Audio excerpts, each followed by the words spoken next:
할렐루야. 주의를 오 찬양에 배우신 성도님들 환영하고 축복합니다. 이 시간 왕 되신 우리 주님께 경배의 찬양 함께 올려드리겠습니다. 박수 치면서 찬양합시다.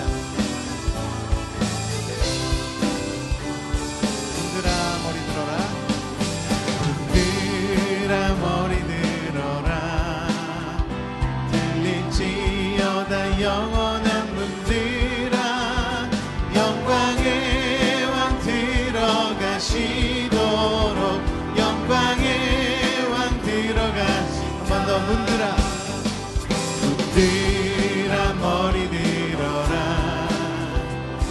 들릴지어다 영원한 문들아, 영광의 왕 들어가시도록, 영광의 왕 들어가. 영광의 왕 되시며, 영광의 왕 되시며 강하고 능하신 주로다, 전쟁에 능하신 주시라. 다 찬양. 처음부터 문들아 머리 들어라, 문들아 머리 들어라, 들릴지어다 영원한 문들아, 영광의 왕 들어가시도록, 영광의 왕 들어가. 문들아 머리 들어라, 문들아 머리 들어라, 들릴지어다 영원한 문들아, 영광의 왕 들어가시도록, 영광의 왕 들어가신다. 영광의 왕 되시며 강하고 능하신 주로다, 전쟁에 능하신 주시라. 다 찬양. 위대하신 왕께 만세, 왕께 만세, 왕께 만세. 당신은 영광의 왕이라. 다 찬양. 위대하신 왕 주 예수 이름 높이여 다 찬양하여라. 금별 유관을 들여서 만유의 주 찬양, 금별 유관을 들여서 만유의 주 찬양.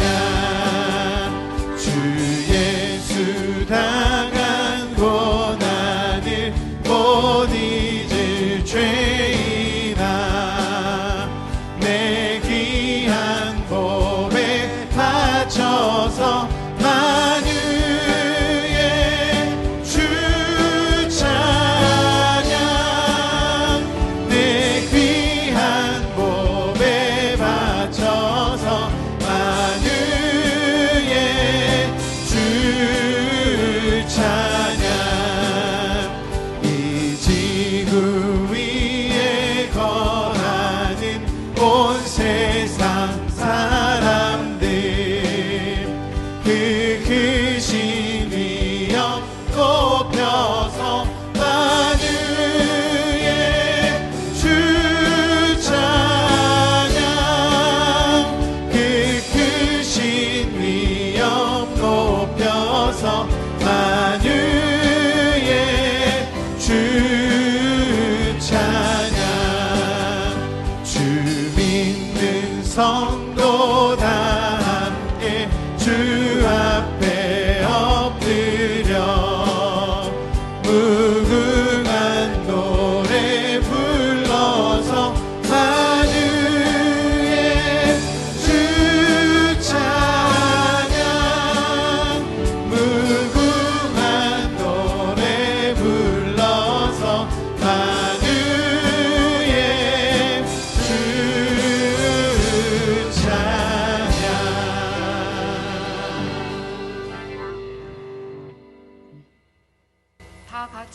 인도하심으로 이 여권사의 헌신 예배를 하나님 앞에 드리겠습니다.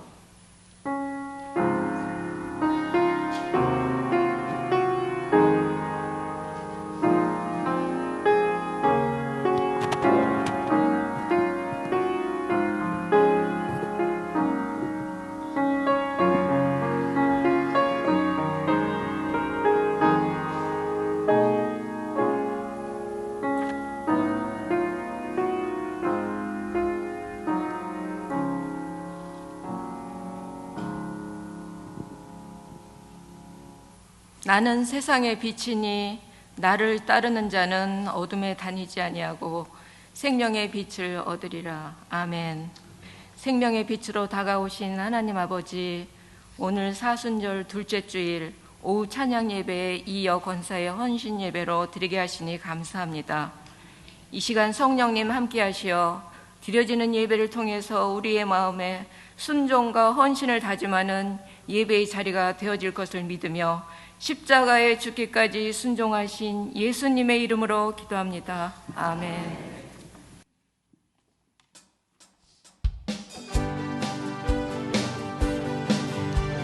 주시면서 함께 찬양합시다. 저 하늘에는 눈물이 없네. 거기는 슬픔도 없네. 저 하늘에는 눈물이 없네. 거기는 승리만 있네. 고통은 모두 다 사라져버리고 영광만 가득하겠네. 우리의 주님과 나 함께 있을 때 영원한 기쁨 넘치네. 저 하늘에는 눈물이 없네. 거기는 기쁨 넘치네. 저 하늘에는 눈물이 없네.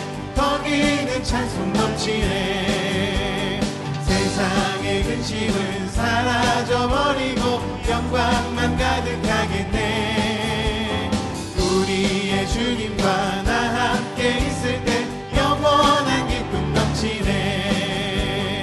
저 하늘에는 눈물이 없네.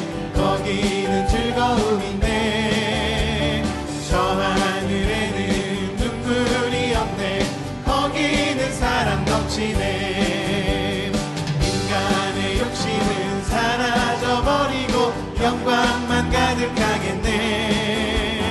우리의 주님과 나 함께 있을 때 영원한 기쁨 넘치네. 나 밟을 때 나의 이름, 나 밟을 때 나의 이름, 나 밟을 때 나의 이름 부를 때에 같은 하나님의 나팔 소리, 하나님의 나팔 소리 천지진동할 때에 예수 영광 중에 구름 타시고 천사들을 세게 만든 모든 곳에 보내어 구원받은 성도들을 모으리.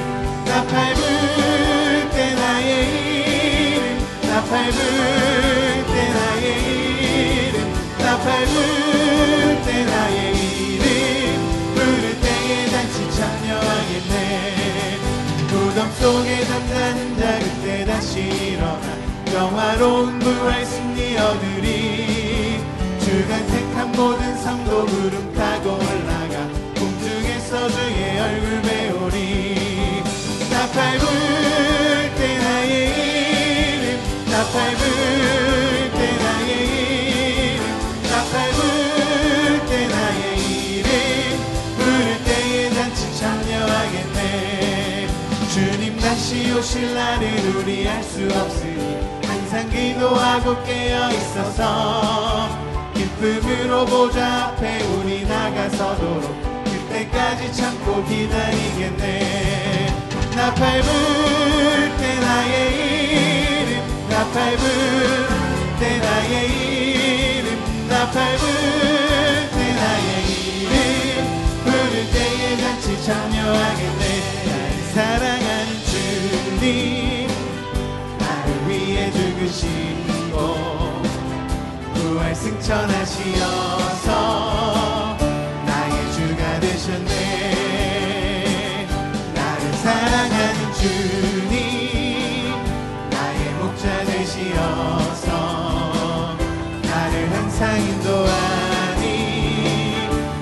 한 번 더 고백합시다. 나를 사랑하는 주님, 나를 사랑하는 주님, 나를 위해 죽으시고 부활 승천하시어서 나의 주가 되셨네. 나를 사랑하는 주님, 나의 목자 되시어서 나를 항상 인도하니 주만 따라가리라. 주 오시면 천국에서 주님과 살리라. 영원토록 주 오시면 천국에서 주님과 살리라. 영원. 한 번 더. 나를 사랑하는 주님, 나를 사랑하는 주님, 나를 위해 죽으시고 부활 승천하시어서 나의 주가 되셨네. 나를 사랑하는 주님, 나의 목자 되시어서 나를 항상 인도하니 주만 주 오시면 천국에서 주 오시면 천국에서 주님과 살리라. 영원토록 주 오시면 천국에서 주님과 살리라. 영원토록 앞으로 천성을 향해 나가세. 천성문만 바라고 나가세. 모든 천사 너희를 영접하러 문 앞에 천성을 향해 가는 성도들아, 천성을 향해 가는 성도들아, 앞길의 장애를 두려워 말라. 성령이 너를 인도하시리니 왜 지체를. 2절로 고백합시다. 너 가는 길을 누가 비웃거든 확실한 증거를 보여주어라. 성령이 친히 감하여 주사 그들도 참기를. 앞으로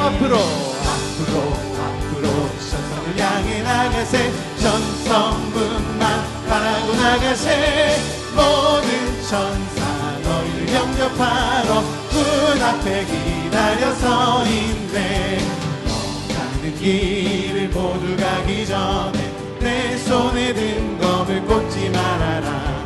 적막이 흉계 모두 깨뜨리고 끝까지 잘 싸워 이겨라. 앞으로 천성을 향해 나가세. 천성문만 바라고 나가세. 모든 천사 너희를 영접하러 문 앞에. 한 번 더. 앞으로 천성을 향해 나가세. 천성문만 바라고 나가세.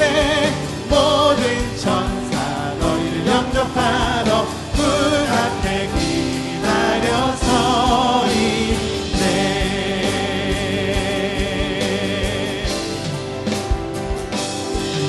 그 사랑 날 위해 죽으신, 날 위해 다시 사신 예수 그리스도, 다시 오실 그 사랑. 죽음도 생명도 천사도 하늘의 어떤 곳에도 끊을 수 없는 영원한 그 사랑. 예, 그 사랑. 날 위해 죽으신 그 사랑, 날 위해 죽으신, 날 위해 다시 사신 예수 그리스도, 다시 오실 그 사랑. 죽음도 생명도 천사도 하늘의 어떤 권세도 끊을 수 없는 영원한 그 사랑 예수.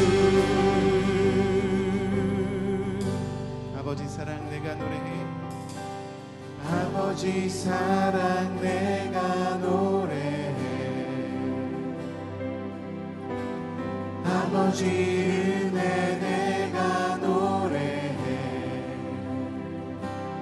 그 사랑 변함없으신 거짓 없으신 성실하신 그 사랑 사랑갈 때 꺾지 않으시는 꺼져가는 등불 끄지 않는 그 사랑 변함없으신 거짓 없으신 성실하신 그 사랑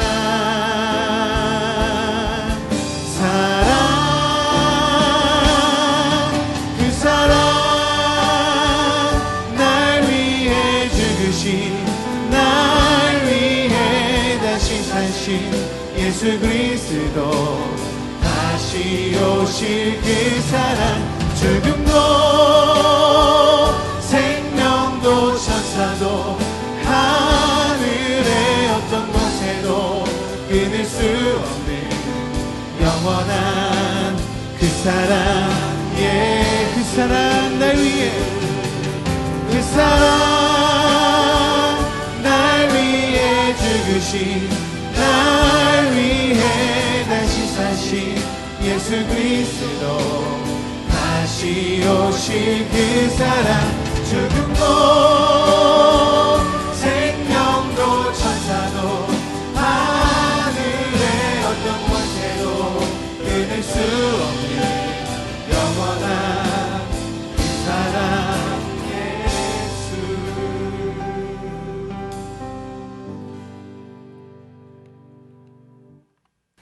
우리의 생명과 소망이 되신 주님을 찬양하며 경배드립니다. 주님의 날 주시어서 주님 앞에 나와 예배드리게 하시고 이어 권사의 헌신 예배로 인도하심을 감사드립니다. 사순절 둘째 주일입니다.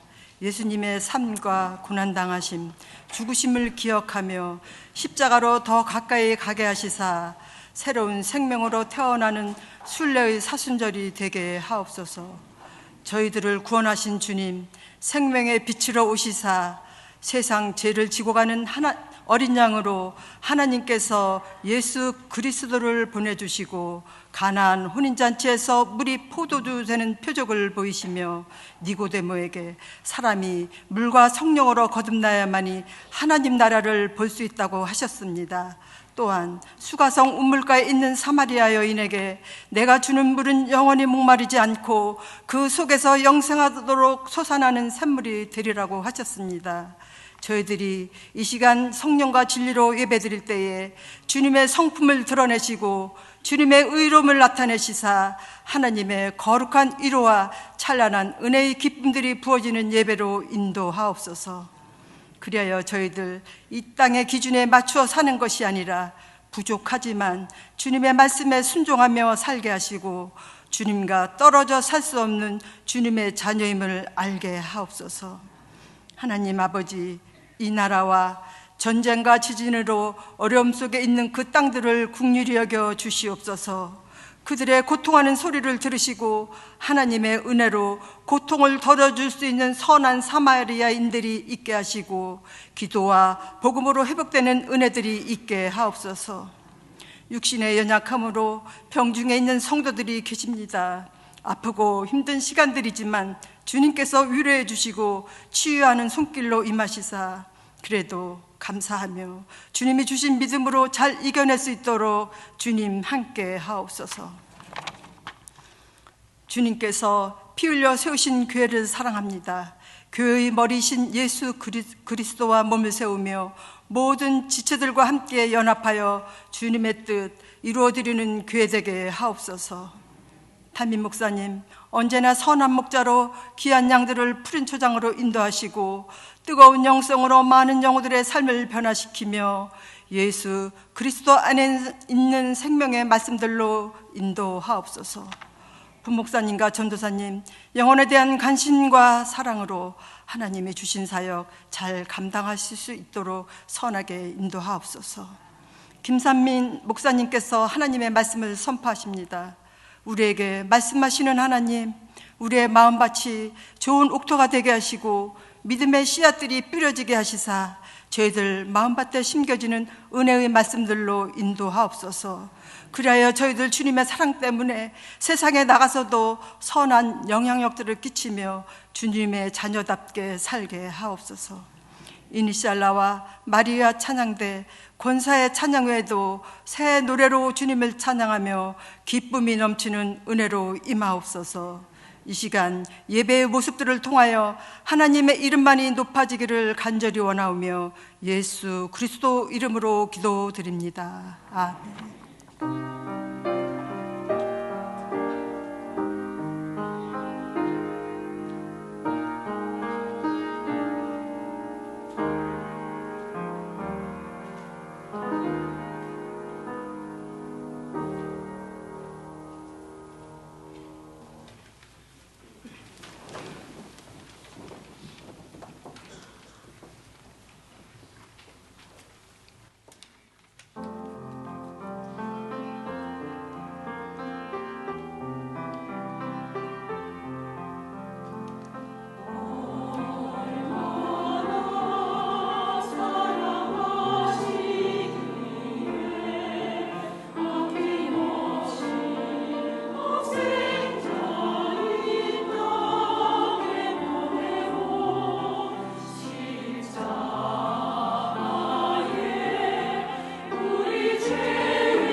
성경 말씀은 누가복음 15장 25절에서 32절 말씀입니다.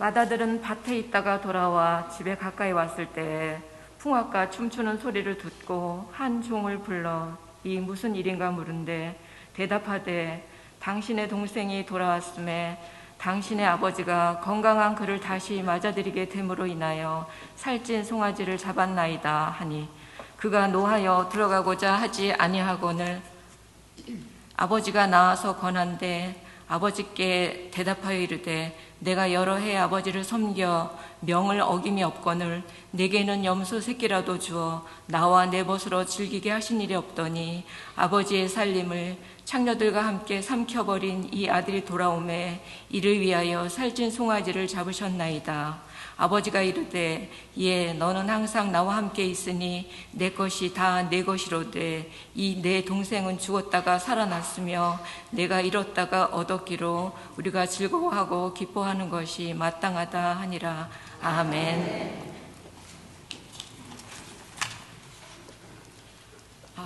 김상민 목사님께서 탕자라는 말씀으로 말씀 전해 주시겠습니다.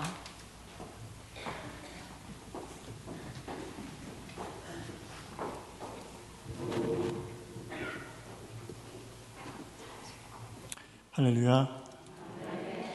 하나님의 은혜와 평강이 우리 이 여건사회 위에와 또 함께하는 우리 성도님께 함께 하시길 주의 이름으로 축복합니다.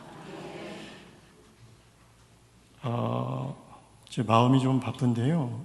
그 바쁜 이유는 설교를 준비하다가 보면 이 정도 분량이면 어느 정도 되겠다라고 가늠이 되는데 오늘 분량 조절에 실패했습니다. 그래서 설교가 좀 길어질 것 같아서 평소보다 조금 빠르기로 말씀을 증거하도록 하겠습니다. 성도님들 책들을 많이 보시나요? 예, 책과는 담을 쌓고 사시는 것 같은데 책을 볼 때 우리가 그 책을 볼 때 그 저자가 누구인지를 아는 것도 중요하지만 이 저자가 누구를 대상으로 책을 썼는지 그 대상을 파악하는 것이 굉장히 중요합니다. 그래서 우리는 이것을 장르로 구분하고 서점에 갔을 때 자신이 그냥 아무 데서나 가서 좋아하는 작가를 골라서 책을 보는 것이 아니라 자신이 좋아하는 장르, 그러니까 자신이 해당하는 독자로 해당하는 그 코너에 가서 여러 가지 책을 고르게 됩니다. 성경 말씀도 마찬가지입니다. 이 말씀이 누구를 향하신 말씀인지, 물론 이 성경 말씀, 모든 성경 말씀 66권이 우리에게 향하신 말씀인데 1차적으로 본문이 누구에게 말을 하고 있었는지를 파악하는 것이 그 내용을 바로 파악하는 데 굉장히 중요하다는 말씀을 먼저 드리겠습니다. 그래서 조금 제가 유식한 말로 오늘 본문에서 말하는 사람, 화자는 누구인지, 또 이 본문에서 말씀하시는 대상, 청자는 누구인지 먼저 살펴보고자 합니다. 쓸데없는 거는 제가 교적을 정리하다가 한번 찾아봤습니다. 우리 교회 화자는 몇 분이시고 청자는 몇 분이신지. 화자는 2분이 계시더라고요. 그리고 청자는 1분이 계시더라고요. 쓸데없는 말이었습니다. 자, 오늘 본문 누가복음 15장은 전체, 제가 오늘 말씀을 드릴 부분은 누가복음 15장 전체에 관해서 말씀을 드릴 것인데요. 이 15장 전체에서 말씀하시는 화자는 누구이고 또 이 말씀을 하시는 분의 대상이 되는 청자는 누구인지 1절로 3절의 말씀을 통해서 우리가 한번 확인해 보도록 하겠습니다. 함께 말씀을 봉독하겠습니다. 모든 세리와 죄인들이 말씀을 들으러 가까이 나아오니 바리새인과 서기관들이 수군거려 이르되 이 사람이 죄인을 영접하고 음식을 같이 먹는다 하더라. 예수께서 그들에게 이 비유로 이르시되 아멘. 자, 여쭤봅니다. 화자는 누구십니까? 화자는 3절 말씀에 답이 나와 있죠. 예수께서 그들에게 이 비유로 이르시되, 지금 3절에 비유로 말씀을 시작하시는 분, 바로 예수님께서 말씀하시는 분, 화자가 되십니다. 그렇다면 청자는 누구입니까? 다시 한번 여쭤봅니다. 청자는 누굴까요? 청자는 1절 말씀에 이렇게 말씀하시죠. 모든 세리와 죄인들이 말씀을 들으러 가까이 나왔다라고 말하고 있습니다. 그러면 청자는 모든 세리와 죄인입니까? 아니면 2절 말씀에 이르고 있는 바리새인과 서기관들이 수군거려 이르되 이 사람이 죄인을 영접하고 음식을 같이 먹는다 하더라 라고 하고 있습니다. 예수께서 그들이라고 말씀하고 있습니다. 그들, 여기서 지칭하고 있는 그들 청자는 누구일까요? 네? 1절의 말씀을 들으러 온 모든 세리와 죄인입니까? 아닙니다. 맞습니다. 문맥을 정확하게 파악하고 계십니다. 2절에 말하고 있는 바리새인과 서기관, 이들이 예수님이 말씀하시는 청자, 대상이 되고 있다는 것입니다. 여기서 이 청자에 대한 정확한 파악이 15장 전체를 이해하는 데에 대한 중요한 실마리가 되기 때문에 제가 먼저 말씀을 드립니다. 이 청자가 누구인지에 대한 기억을 가지고 계속 말씀을 들어주시기 바랍니다.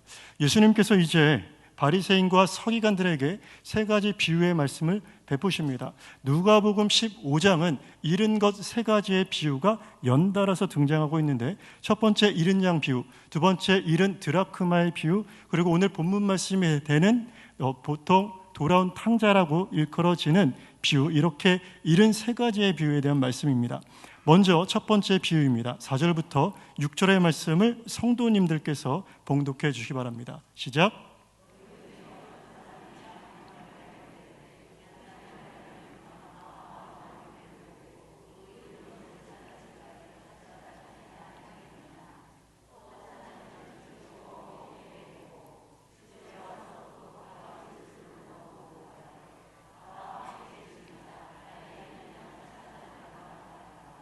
아멘. 이렇게 첫 번째 비유의 말씀이 4절부터 6절, 정확히는 7절까지 나오는데요. 두 번째 잃은 드라크마의 비유에 대한 말씀을 제가 봉독하겠습니다. 어떤 여자가 10드라크마가 있는데 하나를 잃으면 등불을 켜고 집을 쓰며 찾아내기까지 부지런히 찾지 아니하겠느냐. 또 찾아낸즉 벗과 이웃을 불러 모으고 말하되 나와 함께 즐기자. 잃은 드라크마를 찾아내었노라 하리라. 아멘. 그리고 이 두 비유에 대한 결말, 의미가 무엇인지에 대해서 7절, 10절의 말씀에 예수님 이렇게 말씀하십니다. 7절의 말씀입니다.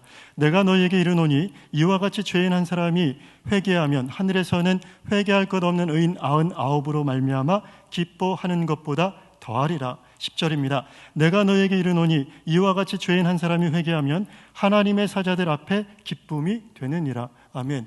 여기서 잃은 한 마리의 양과 한 드라크마가 누구인지는 우리 성도님들 잘 알고 계십니다. 바로 회개할 죄인입니다. 그런데 그 죄인이 하나님 앞에 돌아왔을 때 그 기쁨이, 하나님은 엄청난 기쁨, 더할 나위 없는 그 기쁨으로 묘사하고 있는 장면을 바로 각각 7절과 10절 말씀에 말씀하고 있습니다.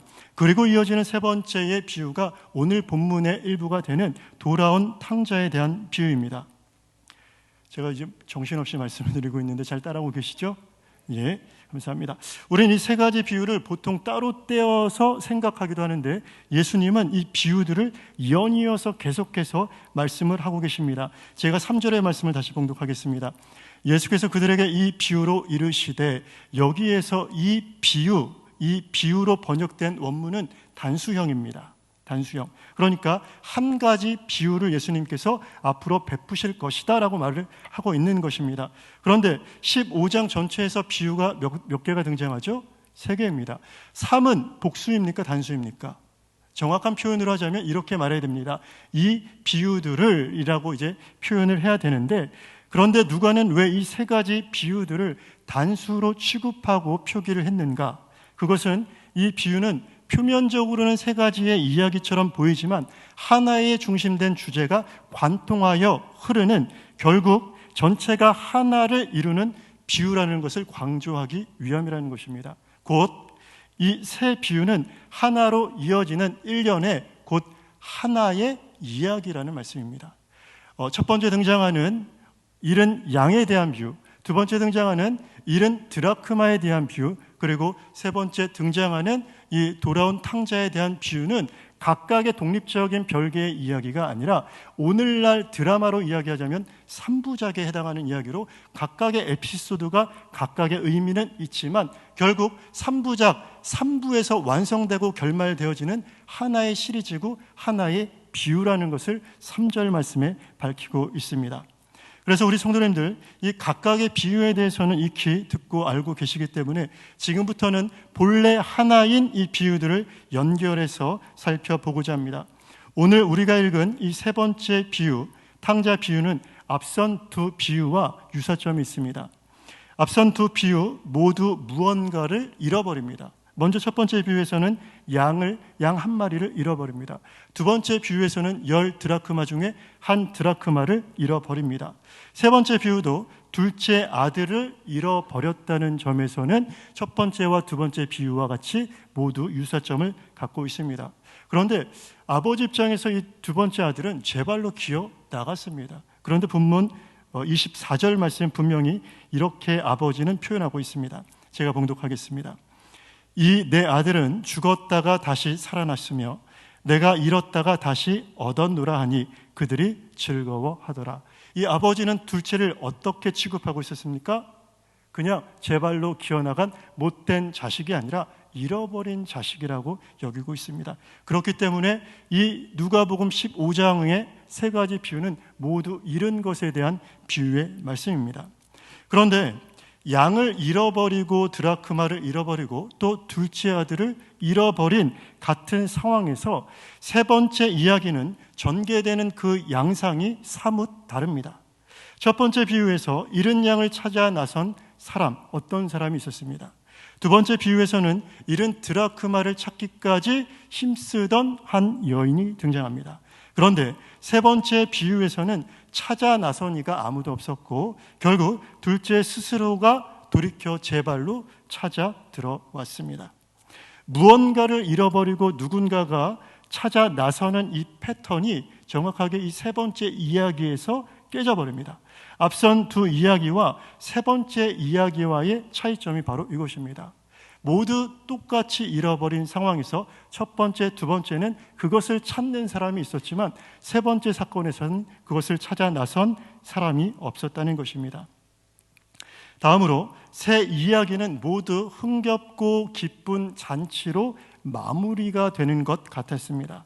그런데 앞선 두 이야기와는 달리 세 번째 이야기는 둘째 아들을 위한 잔치로 그대로 이야기가 끝나지 않습니다.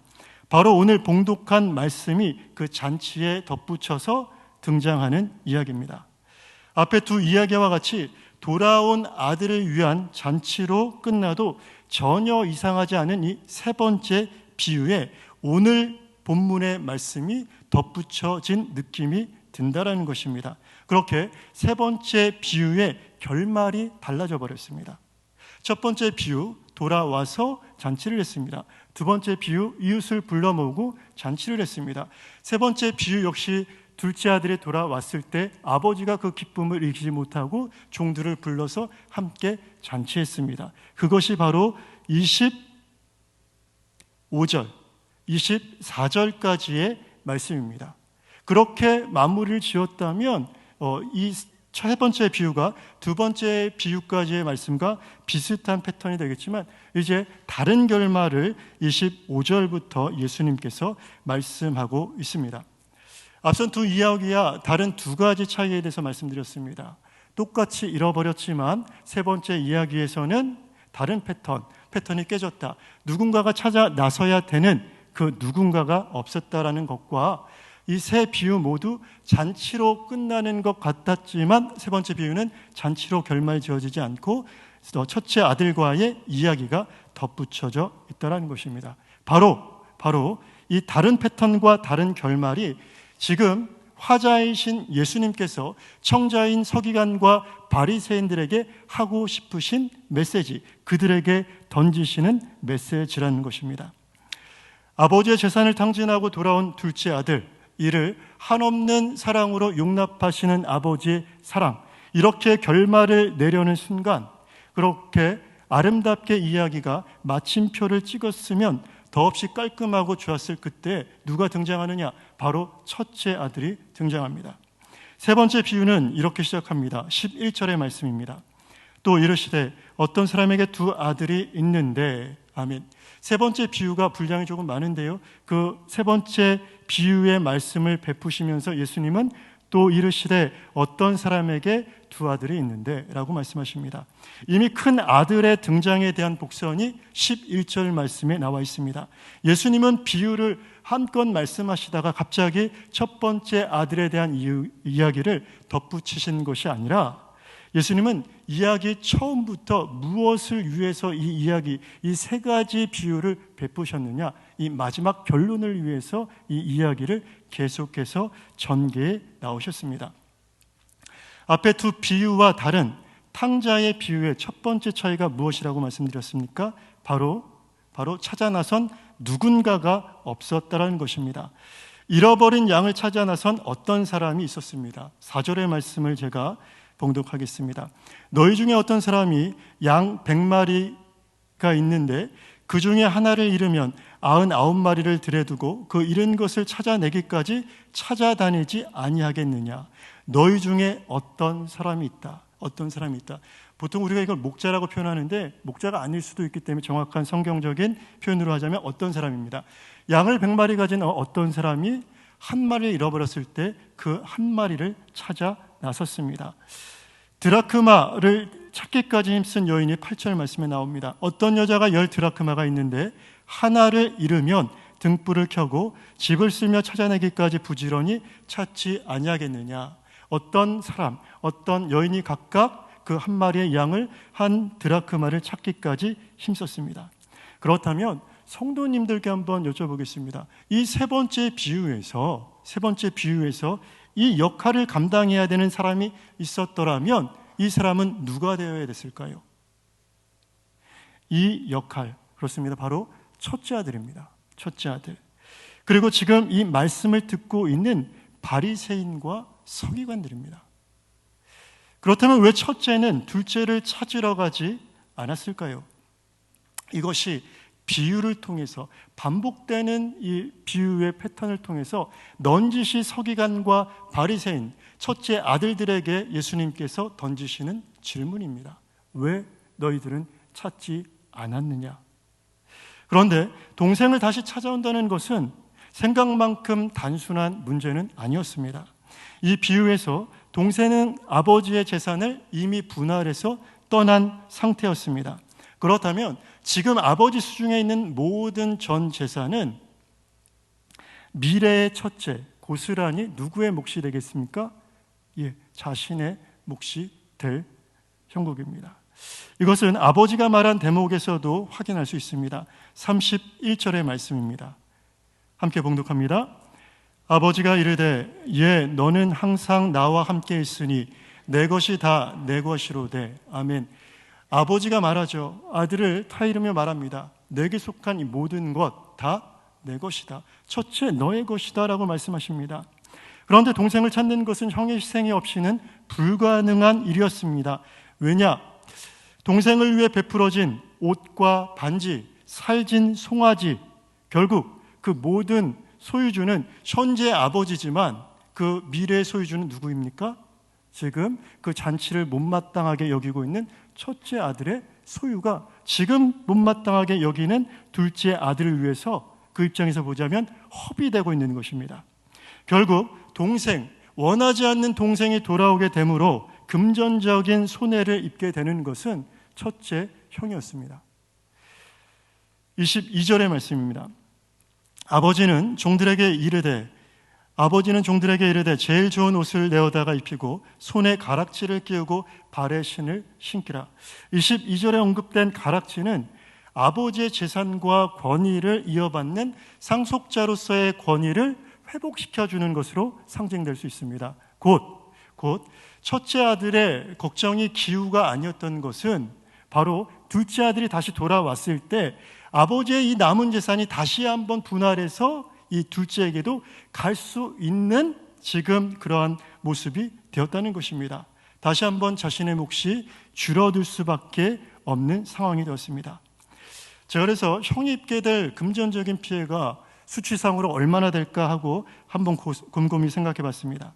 당시 장자는 다른 형제들의 2배의 몫을 상속받았습니다. 그런데 이미 11절 말씀에 두 아들이 있었다라는 것을 근거로 해서 이 두 자식이 있었다라고 가정하겠습니다. 그리고 계산을 편하게 하기 위해서 제가 숫자 9를 한번 먼저 말씀드리겠습니다. 아버지의 재산이 전 재산이 9였습니다. 그러면 첫째 아들에게는 얼마의 몫이, 둘째 아들은 얼마를 가지고 떠난 것입니까? 그렇죠. 공부들을 잘 하셨는데요. 둘째 아들은 셋을 가지고 떠난 것입니다. 그리고 남겨진 6이 있었습니다. 2배의 몫을 가지고 있었습니다. 그런데 만약 둘째가 돌아온다면 남은 6을 다시 한번 그런 식으로 2대 1의 비율로 분할해야 되는데, 그렇게 다시 한번 6을 분할하자면 4와 2가 되죠. 형에게는 4가 가고 그리고 둘째에게는 다시 한번 2가 가게 되어 있습니다. 그러면 최종적으로 장자인 첫째에게는 얼마가 가게 된 것이죠? 4가 됩니다. 그리고 아이러니하게 둘째에게는 2대 1로 반절이 갔는데 2번 가서 5가 가게 되어 있습니다. 누가 더 큰 이득을 얻게 됩니까? 둘째. 당시 재산법에 의해서 분할을 하더라도 둘째가 더 많은 재산을 갖게 됩니다. 물론 그 이유가 어떻게 재산이 분할되고 혹은 다 형의 몫이 되었는지는 모르겠지만, 둘째가 오는 것에 대해서 형이 그렇게 바라지 않았던 것을 우리는 이 이야기들을 통해서 한번 추측해 볼 수 있습니다. 아버지는 자신이 죽기 전에 자신의 몫을 가지고 떠난 둘째를 계속해서 기다리고 있었습니다. 그리고 거리가 멀지만 그를 보고 측은히 여겨 달려간 쪽은 아버지였습니다. 아버지는 늘 자신을 떠난 둘째를 기다리고 있었기 때문입니다. 그리고 그런 아버지의 모습을 늘 그 곁에서 지켜봐왔을 첫째입니다. 그런데 첫째에게는 동생을 찾을 마음이 추호도 없었고 둘째를 기다리는 아버지를 도무지 이해할 수도 없었습니다. 첫째는 둘째를 용서할 수가 없었습니다. 그런데 기다리지 않았던 둘째가 제 발로 돌아왔고 그 둘째를 위해서 지금 온 집안에 잔치가 베풀어졌습니다. 첫째의 인내가 한계에 다다랐습니다. 그리고 분노가 터져 나왔고 지금까지 감추었던 그의 속내가 터져 나옵니다. 28절로 29절의 말씀입니다. 우리 성도님만 봉독하겠습니다. 시작.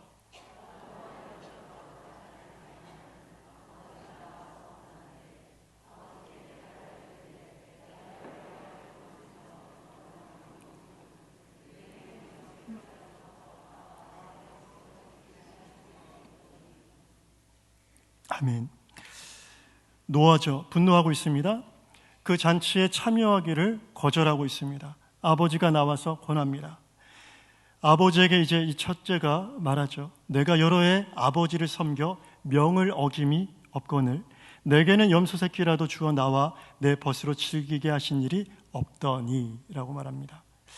자신의 충성, 순종, 그 헌신, 그것을 근거로 해서 아버지에 대한 자신의 섭섭함을 마구 쏟아내고 있습니다. 여기서 첫째는 그동안 자신이 세워왔던 공로를 아버지께 말씀드립니다. 자기의 의, 이것이 아버지께 서운했던 이유였고 둘째보다 자기가 낫다고 생각한 근거였습니다.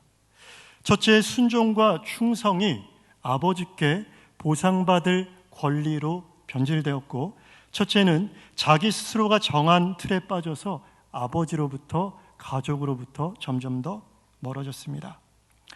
물리적으로는 한순간도 아버지를 떠난 적이 없었던 첫째 아들, 늘 성전을 출입하며 율법을 연구하고 가르쳤던 서기관과 바리새인들에 대한 말씀입니다. 이렇게 세 번째 비유의 결론은 둘째 아들, 망나니 같은 아들이라도 한없이 용납하시는 아버지의 사랑에 대한 이야기가 아니라 그 둘째를 하나님이 용서하시고 용납하시는데 그 기쁨에 참여하지 못하는 첫째, 그 둘째를 찾지 않았던 바리새인과 서기관들에 대한 책망의 말씀이라는 것입니다. 우리 그림 하나를 한번 보도록 하겠습니다. 이 그림의 제목이 무엇인지 우리 성도님 잘 아시죠? 돌아온 탕아, 돌아온 탕자라고도 일컬어지는 이 그림은 렘브란트의 그림입니다. 바로크 시대의 거장 렘브란트는 빛과 어둠을 극적으로 잘 배합해서 연출하는 것이 특징이었기 때문에 이 화가, 이 렘브란트의 별명은 빛의 화가로 불려졌습니다. 이 특징이 이 그림에도 잘 나타나 있습니다. 빛이, 조명이 지금 가운데로 아버지에게로 쏴져 있는 느낌이 들죠. 한 컷을 넘겨주시죠. 먼저 이 그림에서 가장 밝은 부분을 보면 아버지의 얼굴입니다. 빛의 진원지가 바로 아버지이기 때문입니다. 다음으로 아버지의 손을 보면 그대로 보시겠습니다. 어떠세요?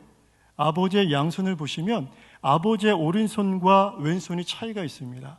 아버지의 오른손은 마치 여성의 손과 같이 가늘고 길고, 아버지의 왼손은 남성의 손과 같이 두껍고 묵직합니다. 바로 이것을 통해서 렘브란트는 아마도 어머니의 사랑과 아버지의 사랑을 함께 저 탕자를 용납하는 것으로 그려냈다라고 생각들 하고 있습니다. 한 컷 넘겨주시겠습니다. 탕자의 신발 온통 헤어져 있고 한차 왼쪽 신발은 그마저도 벗겨져 있습니다. 그리고 그 옷은 마치 거지처럼 그냥 거적대기를 걸치고 있는 모습입니다. 이것을 통해서 그간의 삶이 어땠는지 우리가 잘 살펴볼 수 있습니다. 다음 넘겨주시죠. 예, 한 번 더 넘겨주시기 바랍니다. 한 컷 더 넘겨주세요. 자, 그러면 전체 사진으로 보여주시겠습니다. 첫 번째 사진에서 맨 오른쪽에 서 있는 사람이 누굴까요?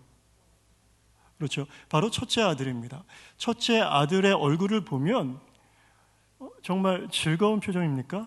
아니죠. 뭔가 못마땅한 표정으로 입술을 굳게 다물고 있고요. 그 어두운 얼굴이 보입니다. 그리고 오른손과 왼손이 포개져 있는데 보통 가까운 쪽, 빛에 가까운 쪽이 지금 오른손입니다. 오른손이 위에 있기 때문에. 그런데 오른손이 더 어둡게 표현되어 있습니다. 그래서 그 어두운 내면이 그 밝은 내면을 억누르고 있는 것처럼 곧 지금 첫째 아들의 심경이 굉장히 좋지 않은 것을 이 모습을 통해서 우리가 볼 수 있습니다. 예, 내려주시죠. 우리 성도님들께 한번 여쭤보겠습니다. 성도님들은 첫째 아들이십니까? 둘째 아들이십니까? 성도님들 둘째 아들이십니까? 사실 정확하게 말하면 우리는 탕자 비유에서 둘째 아들에도 해당하지 못합니다. 본문에서의 둘째 아들은 어느 날 불현듯 자신의 잘못을 뉘우치고 제 발로 아버지께 돌아왔기 때문입니다. 우리가 여기 앉아 있게 된 것, 우리 성도님께 여쭤봅니다. 어느 날 세상에 있다가 갑자기 돌이켜야겠다 하고서 교회에 나와 예배 자리에 나오신 분 계십니까? 그렇지 않죠. 우리가 여기 앉아 있게 된 것은 하나님 아버지의 마음을 헤아려 둘째 아들을 찾으러 오신 예수 그리스도가 계셨기 때문입니다.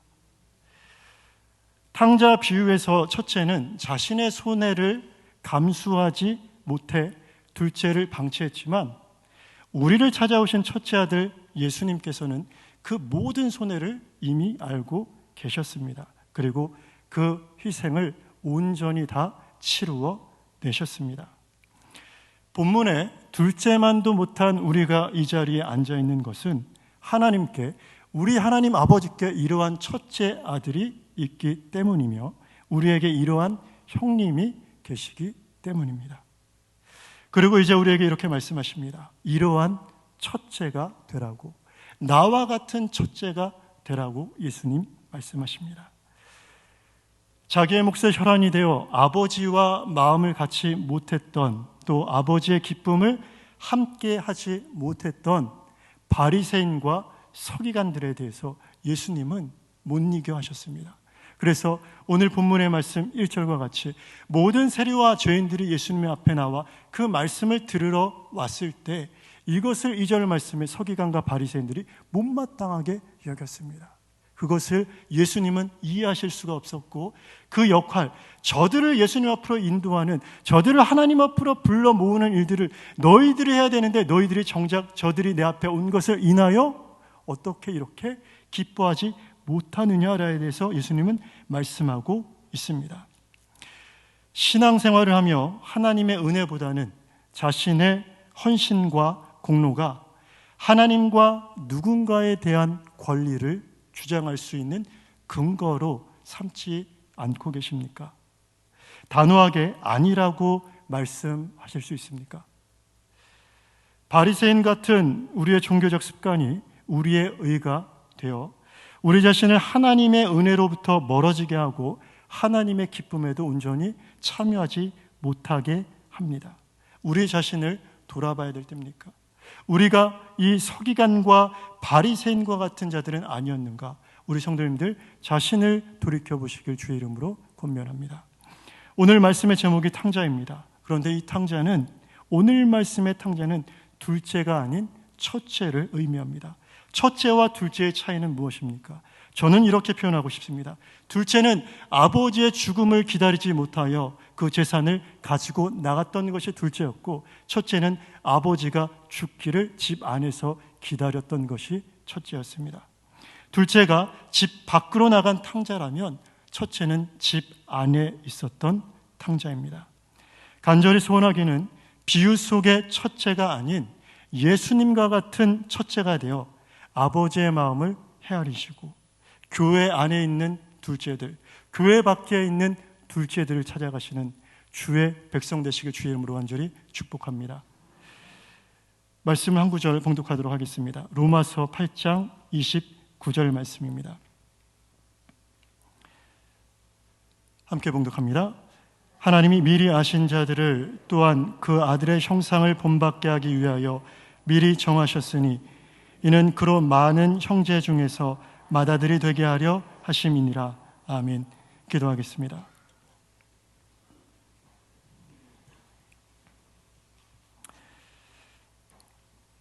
아버지 하나님, 하나님의 은혜 아니고서는 단 한순간도 살 수 없는 우리임을 다시금 고백합니다. 늘 그 은혜만을 구하고 사모해야 하는데 때로는 그 은혜보다는 우리 자신의 행실과 믿음의 외적인 모습에 치중하고 있지 않았는지 돌이키길 원합니다. 하나님, 큰아들을 구원의 장치에 들어가지 못하게 막는 것은 자신의 나쁜 행실이 아니라 선한 행실에 대한 교만이었음을 기억하게 하시고 우리 안에 내 신앙, 내 믿음이 아닌 하나님의 은혜만이 풍성하도록 인도하여 주시옵소서. 이 여건사에 하나님 주신 사명, 교회에서, 가정에서, 또 주신 삶에서 넉넉히 감당할 수 있도록 은혜 더하여 주시고 함께 예배하는 우리에게도 동일한 은혜로 역사하여 주시옵소서. 모든 것을 버리고 우리를 찾아오신 예수 그리스도의 이름으로 간절히 기도합니다. 아멘.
권사의 은혜스러운 찬양이었습니다.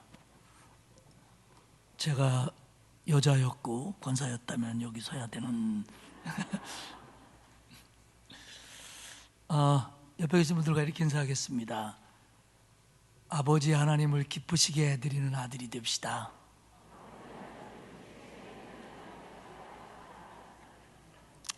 또 비유지만 아들이라고 하면 좀 서운할 수 있으니까 자녀로 바꿉시다. 예. 아버지 하나님을 기쁘시게 해드리는 자녀가 됩시다.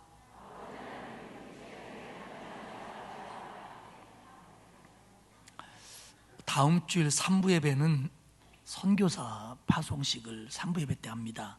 그렇게 하는 이유는 오후 예배 해보니까 좋은데 시간 여유도 있고 하지만 대부분 여러분들만 참석하니까 우리 젊은 성도들이 선교사를 어떻게 보내는지, 왜 선교원금을 해야 되고 기도해야 되는지에 대한 생각들이 좀 짧아지는 것 같아서 올해는 선교사 파송식을 3부 예배 때 하겠습니다.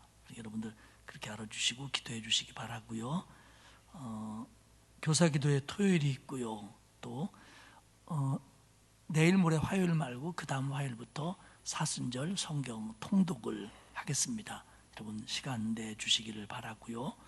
저는 오늘 저녁 비행기로 호치민에 들어가서 월요일부터 목요일까지 강의하고 금요일에 졸업식 안수식하고 금요일 밤 비행기 타고 토요일 새벽에 들어옵니다.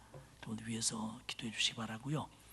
오늘 우리가 당회를 하면서 장로들끼리 의견을 하나 나눴는데요. 그게 뭐냐면 이번 부활절에 기관별 찬양 축제를 하느냐 마느냐를 가지고 저한테 여러 회장들이 압력을 넣었어요. 예. 코로나 때라 모이기도 어렵고 힘든데 목사님 안 하는 거죠? 아주 머리 써가지고 저한테 그렇게 얘기하더라고요. 예. 그래서 제가 저 혼자 결정할 수가 없어서 장로님들 의견을 듣겠습니다. 그런데 우리 이제 장로님들 부인도 뭐 회장도 있고 권사님도 있고 다 그렇잖아요. 근데 이제 저희들이 내린 결론은 하기로 했습니다. 별로 안 좋아하시는 눈치예요. 네. 그 대신 우리가 이것을 왜 하기로 했냐면 우리가 지난 3년 동안 부활절에 기뻐했지만 어떤 때는 교회 못 나온 데도 있었고 찬양도 못 부르고 그랬는데 우리가 하나님 앞에 코로나를 겪으면서 이 어려움 속에서도 은혜 주시는 것이 감사해서 사순절도 보내고 부활절도 지킬 텐데 하나님 앞에 찬양하는 건데 그게 우리가 조금 모이기 어렵다고 연습하기 힘들다고 그래서 안 하는 게 맞는 거냐, 어떤 게 더 중요한 가치냐. 그래서 우리 장로님들은 만장일치로 저한테 뭐라고 하지 마세요. 우리 당에는 만장일치로 해야 된다.